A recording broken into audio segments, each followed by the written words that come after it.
हर हर महादेव दोस्तों, आप सुन रहे थे मेरे साथ मैं तेरी हीर भाग 11। इंदौर मध्य प्रदेश। विजयनगर से निकलकर काशी, मुन्ना और वंश आगे बढ़ गए। वह पास में ही एक फेमस स्ट्रीट फूड वाले के पास आए। मुन्ना ने जीप वहीं पास में खड़ी कर दी। काशी बाहर निकलकर गाड़ी के बोनट पर आ बैठी और वंश उसके बगल में खड़े होकर सेल्फी लेने लगा। मुन्ना ने तीनों के लिए गर्मा गर्म खाना ऑर्डर किया और कुछ देर बाद प्लेटें लेकर वंश और काशी के पास चला आया। तीनों बातें करते हुए खाना खाने लगे। खाते खाते अचानक मुन्ना के कानों में गौरी की आवाज गूंजी।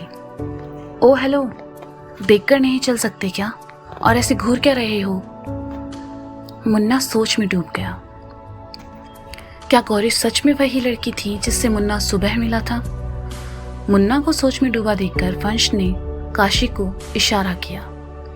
काशी ने मुन्ना के सामने हाथ हिलाया और कहा, मुन्ना भैया, कहाँ खो गए आप? मुन्ना भैया, क्या हुआ? बनारस की याद आ रही है क्या? नहीं, ऐसा कुछ नहीं है, मुन्ना ने झेंपते हुए कहा। वंश ने सुना तो खाते हुए कहा, बनारस ना हो गया, इनकी महबूबा हो गई। पता है काशी, पापा की तरह पर जाकर बैठने लगा है। हाँ, लेकिन पापा तो माँ के इंतजार में वहां जाते थे। मुन्ना भैया किसके लिए जाते हैं? काशी ने थोड़ा शरारत से कहा। मुरारी चाचा से बचने के लिए, और क्या? कहते हुए वंश जोर जोर से हंसने लगा। इंदौर आने के बाद कुछ ज्यादा ही शैतान हो गई हो काशी, वंश की गर्दन पकड़ते हुए मुन्ना ने कहा। और तुम्हें तो हम बनारस जाकर देखेंगे बेटा। मुन्ना भैया, वैसे आपने हमारे सवाल का जवाब नहीं दिया, काशी ने प्यार से मुन्ना को देखते हुए कहा। काशी, अगर ऐसी कोई बात हुई तो हम सबसे पहले तुम्हें बताएंगे, मुन्ना ने कहा।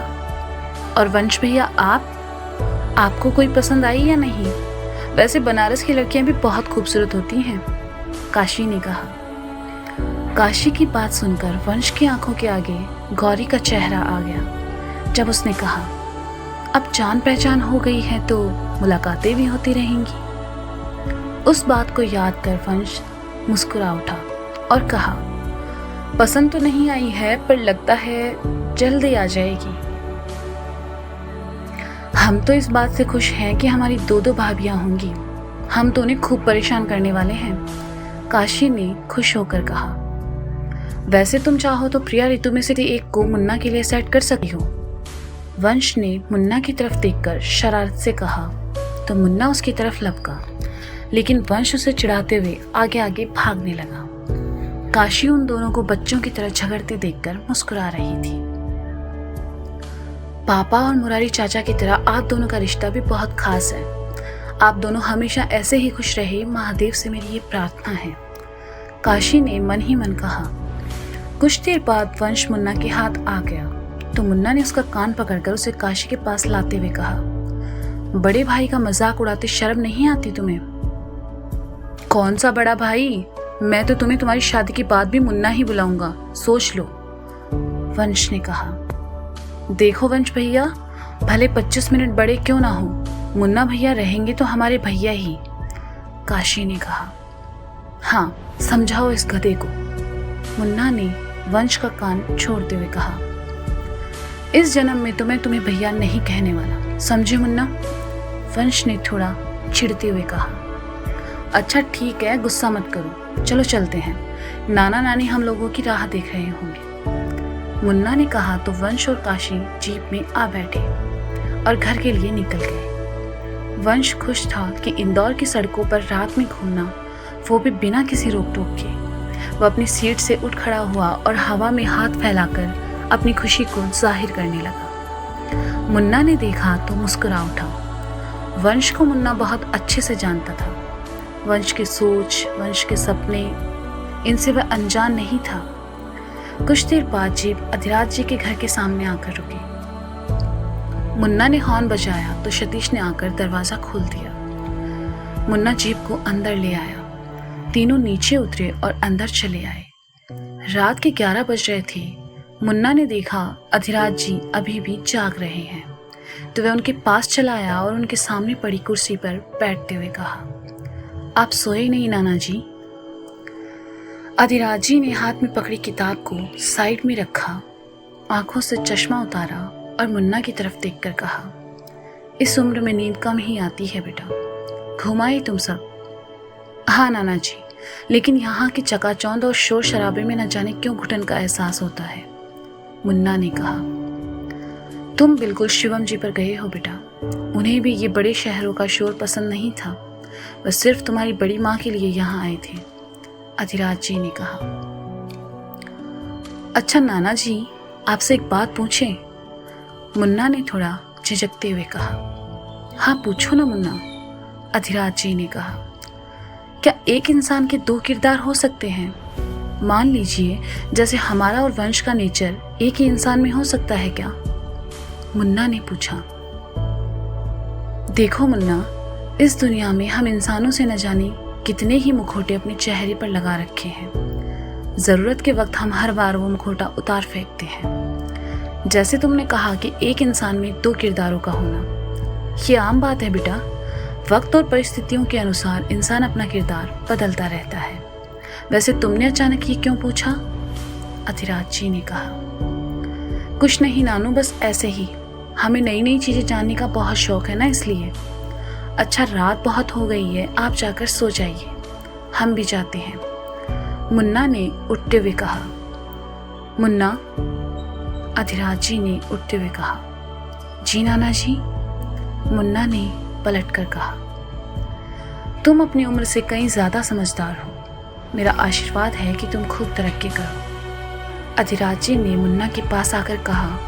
तो मुन्ना प्यार से उन्हें देखने लगा और कहा, नहीं नाना जी, बस किताबों से ज़्यादा इंसानों को पढ़ने की कोशिश करते हैं, शायद इसलिए हम ऐसे हैं। जाओ सो जाओ, अधिराज जी ने कहा और अपने कमरे की तरफ चले गए। मुन्ना भी वंश के पास चला आया और देखा वंश बिस्तर पर पड़े पड़े अपना फ़ोन चलाने में बिजी है। ना उसने कपड़े बदले, ना ही जूते उतारे, बस फ़ोन में घुसा हुआ था।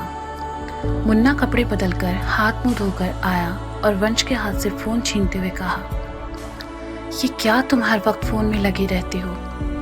सोशल मीडिया सिर्फ टाइम पास के लिए है वंश, इन्हें अपनी ज़िंदगी का हिस्सा मत बनाओ। क्या यार मुन्ना, अच्छा खासा लाइफ आ रहा था। अच्छा छोड़, आज कितना मज़ा आया ना पब में, वंश ने उठकर बैठते हुए कहा। बोरिंग था वो पब, मुन्ना ने अपने बालों को सही करते हुए कहा। तुमसे यही उम्मीद थी मुझे। कितना अच्छा होता अगर पापा काशी के बजाय मुझे यहाँ पढ़ने भेजते तो मैं। वंश ने अपनी बात पूरी भी नहीं की कि मुन्ना बोल पड़ा। तो तू दिन भर कॉलेज की कैंटीन में और शाम में इंदौर के किसी पब में पड़ा रहता। Very funny. जिंदगी एक बार मिलती है मुन्ना, और मैं वो सब करना चाहता हूँ जो मुझे करना है।